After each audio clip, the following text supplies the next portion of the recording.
Welcome to Human Risk, a podcast dedicated to the understanding of human behaviour as a risk. Here's your host, Christian Hunt.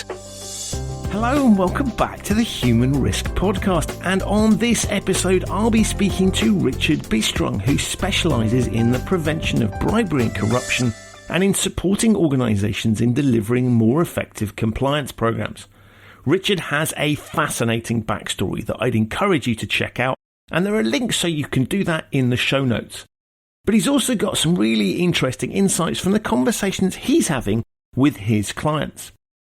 Now, one of the important things about working in the field of human behaviour is the need to experiment. We don't always know what works, and that applies equally to this podcast.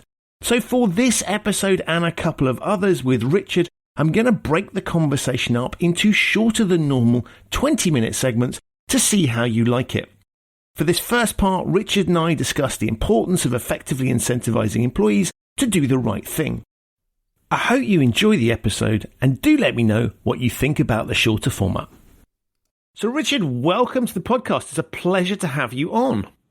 Christian, it's a pleasure to join you on your podcast. It was wonderful to meet you in London not too long ago and look forward to seeing you again shortly. Look, one of the things I think is fascinating about your career is you've obviously had personal experience, but you go around and you talk to lots of people about the broad topic of human risk and how we can get people to behave in the right way.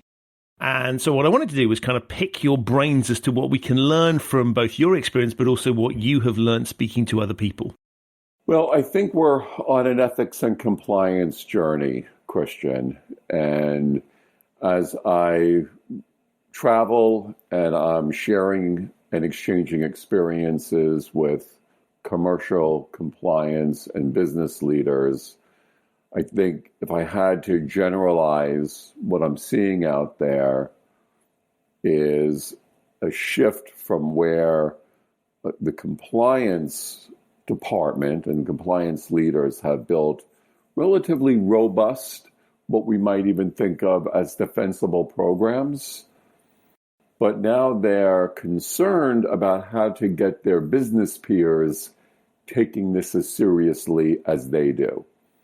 So I've seen a number of organizations put together, for example, compliance ambassador or compliance deputy programs, where these are folks that are embedded in the business, very often in operational and commercial roles, that have ethics and integrity in their DNA.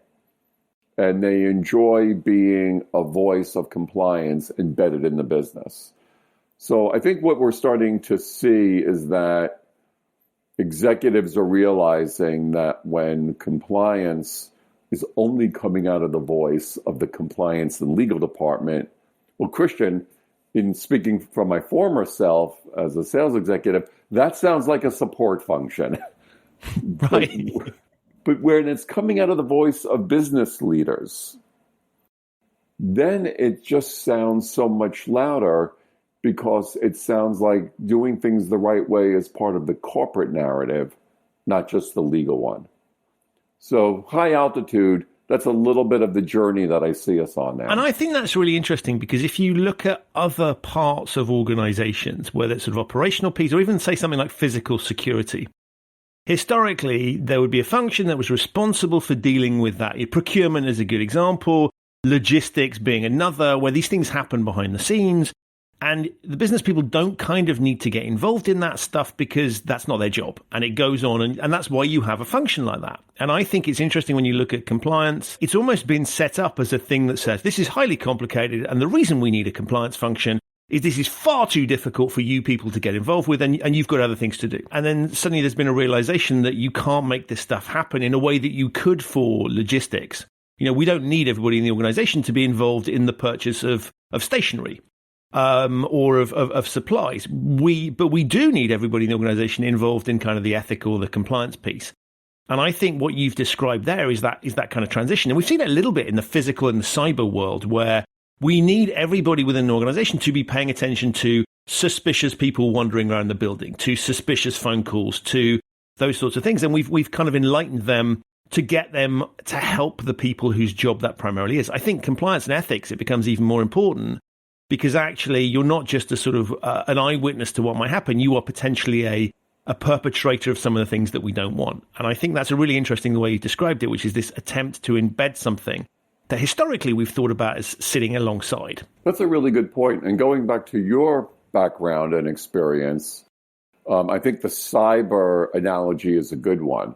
So those security systems and those protocols were built by, the folks that are responsible for cyber protection and data protection.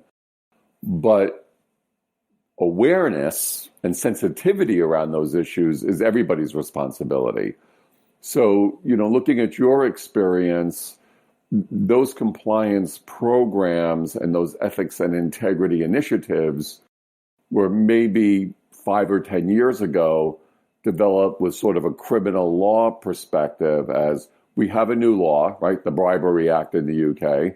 We need to have a compliance program around that. But once that's done, then where do you go? It's like we need to tick the box. And for me, the key piece is this kind of what I call auditability, right? So we have to demonstrate that we have done this. And that leads you naturally in a space where you want frameworks, you want checklists, you want policy, you want stuff you can show someone that demonstrates you have a handle on it. So that if you ever to be called on it, you can point to the raft of things you've introduced. But of course, we know that controlling human behavior doesn't work on that basis. Just because it's written down on a piece of paper doesn't make it live or actioned by the people that you want. Such an interesting point. I remember I'm going back 5 years ago, one of the first panels that I was on, and the moderator was trying to divide up the subject matter. And one of my co-panelists said, well, I'm going to talk about defensible compliance.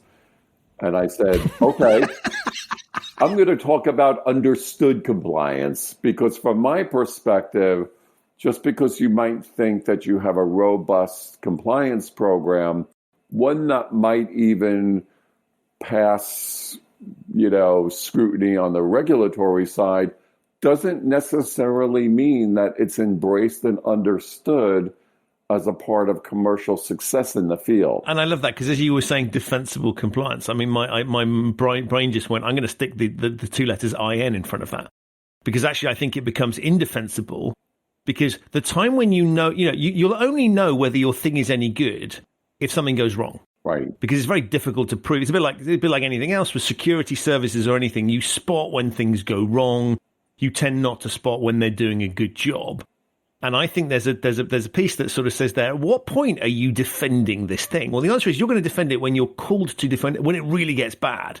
And at that point, I think the more you focused on defensible compliance, the less defensible it is when the real tests come. And I think the regulators, Christian, are on that same journey. If there are 14 elements in the sentencing guidelines, walking into a meeting with the DOJ with 14 binders doesn't necessarily mean that you're in good condition. And I think when you look at some of the recent pronouncements out of the SFO and the evaluation of corporate compliance programs, which was just revised in the Department of Justice here in the US, I mean, one of the questions, for example, is have you analyzed the compliance implications of your incentives? Now, for a regulator to be sharing that really demonstrates that they now have a lot more experience and understanding of what might be a robust compliance program geared for the field versus a defensible one or a tick box one that's clearly geared towards satisfying the regulators. I think that's a fascinating shift that we see. I mean, clearly in financial services, particularly, it's come out of the crisis, right? Where there was a recognition, and this I think is the point around the ultimate test, right? Is financial services went through, and is arguably still going through, a complete disaster zone, right? Things went hideously wrong that had consequences for the global economy, and we're still feeling those nowadays. And so something needed to be done, and they kind of went, well, let's look beyond whether you've just complied with the rules. Let's have a look at the spirit of the law. And this was the tough bit when I was there, which was kind of acknowledging that actually some of the incentives the regulators had set firms were precisely the wrong ones. You know, they had incentivized kind of box ticking in many respects. And actually, you need to look at the drivers of human behavior. And within an organization, that's sort of how you remunerate people. And of course, from a regulatory perspective, it's what pressures are you putting on the firm so that they can deal with the problem that you pose in terms of their existence.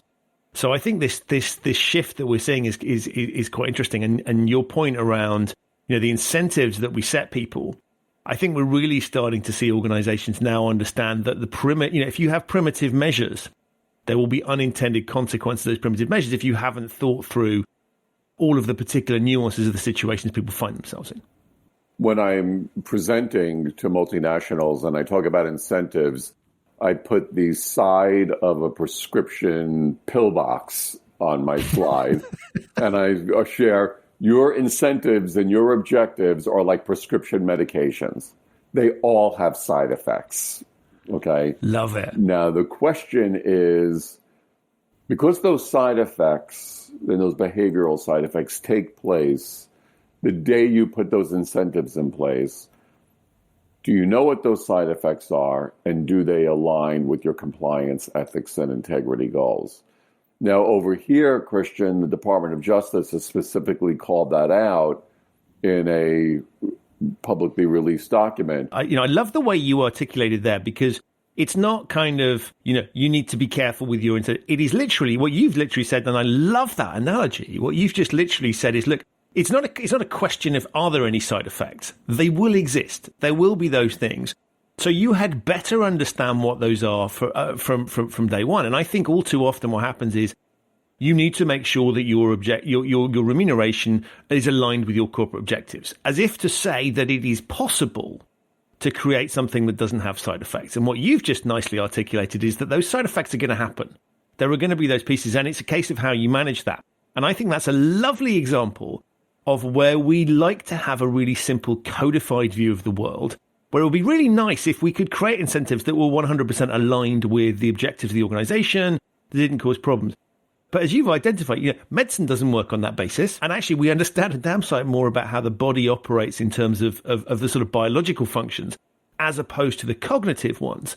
So this idea that we can create incentives that are 100% aligned to the organization with no side effects, I think is utterly flawed. And it's a beautiful articulation of the way that we try and simplify controlling human behavior, pretend things are black and white, pretend they're straightforward and simple, and then let's put some logical rules in place to manage it. And as you've neatly identified, that doesn't work. It doesn't. And the neat thing is, Christian, there are some, if you're bringing everybody into the table when you're discussing these issues like objectives and incentives, there are some really innovative and creative solutions around them. I'll give you an example. A company that I work with, they've had their regulatory corruption issues going back a decade. They learned some lessons the hard way. And what they have done is for the line sales managers, the people in the field, they are compensated on a relatively lucrative pay plan, a little bit of eat what you kill, okay? But some of their pay is also geared to how their group performs, and also some of it has to how the whole corporation performs. So what they're trying to say is, we're compensating you as a team player, and some of your success is based on the success of the entire enterprise.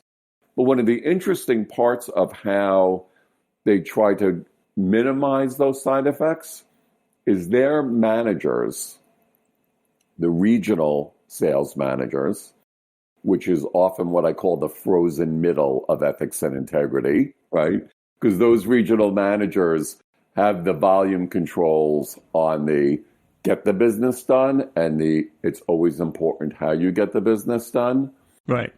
And those regional managers are compensated almost purely on base compensation. Very little of it is at risk and is incentive. Because what they don't want to do is they don't want to align everybody's goals up the sales chain the same way, because then those dangerous side effects, everybody has them and everybody has the same interest. So what they try to do around that regional level management is to create a moat of ethics and integrity to where those managers who are responsible for the line sales force don't have the same skin in the game as the people on the front lines, right? They are paid to make sure that those folks are doing the right thing. I think that's an example of an innovative sort of out-of-the-box solution. And I like that because it fundamentally understands that at some level, if you are, variable compensation, where that the variability is around the profitability of the firm, at some point that kicks in. And I was always astonished, that compliance people, and I've been in this position, compliance people get bonuses based on how the organization performs. And you go, well, how does that allow you to independently stop stuff if ultimately you have to be thinking in the back of your mind, a large chunk of my remuneration is determined by whether these people over here make money. At some point, you're going to let some stuff through, at least if the bonus works in the way that it's supposed to. And, I used to get paid a bonus as a regulator, which was even more bizarre, where you sort of go, how can you assess whether you've done a good job or not? And it sort of, have you met the objectives? And again, that was a sort of strange piece. And I think this fixation on everybody needs to have their interest 100% aligned with profitability is leaving. So I love that idea that you kind of put it's like a circuit breaker in that whole piece. Where Right. clearly the CEO is going to want to be, but you've basically said, okay, well, we'll just cut some of these people out of the loop, and that will allow them to challenge because actually there's no point in them not challenging. Doesn't change anything for them at all. And I really like that. It almost makes those folks at that middle level accountability managers, not just sales managers, right? Because they are going to make sure that those folks on the front lines are accountable for their conduct, not just in a financial sense, but also making sure that business gets done the right way. Other innovative solutions that I've seen to make sure that bad behavior doesn't hide behind good performance. I've seen organizations compensate their sales teams that they know are in high-risk jurisdictions. And, high risk can mean a lot of different things depending on the field that you're in, to where their performance, their incentive or variable compensation has a very small personal performance part of it, that almost the entire variable percentage is based on group and corporate performance as to support social goals of success and not hedonic forms of success. So that's it. So that would be, for example, if you were operating in a territory where corruption was more prevalent, you dial down or remove entirely that idea that it's totally around delivering sales growth, for example. Based on personal performance. Yes, correct. And they will index it to say, this is how your success right now, based on the region that you're operating in, is going to be based on how your division performs and also on how the whole corporation performs.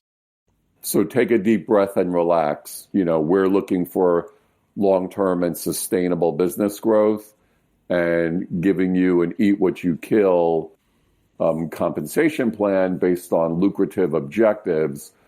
We talk about nudges that could nudge you in the wrong direction. So at least for right now, think about the whole organization and your behavior. I love that eat what you kill thing. I'd never thought about it as an evolutionary piece. We have grown up and survived as a species because that's exactly how you behaved.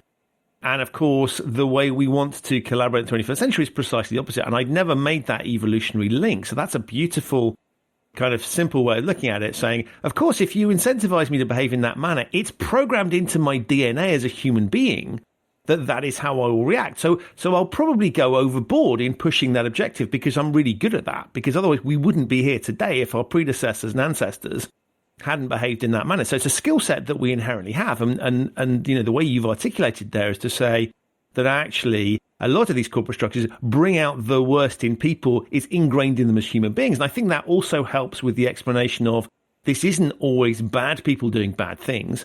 It's actually you're just activating some things that are inherent in all of us. And if you're not careful, you'll overactivate them. And so where that is not appropriate, we need to kind of calm that down a little bit. So listeners, we've just hit the 20-minute mark, and I'm going to call time on the conversation with Richard for this episode. As I mentioned, back very soon with further snippets of our conversations. Do let me know what you think of the format. If you're not already subscribed to the podcast, you'll find the Human Risk podcast on all good platforms. And you can find details of that and the Human Risk newsletter and video channel at human-risk.com. Thanks for listening.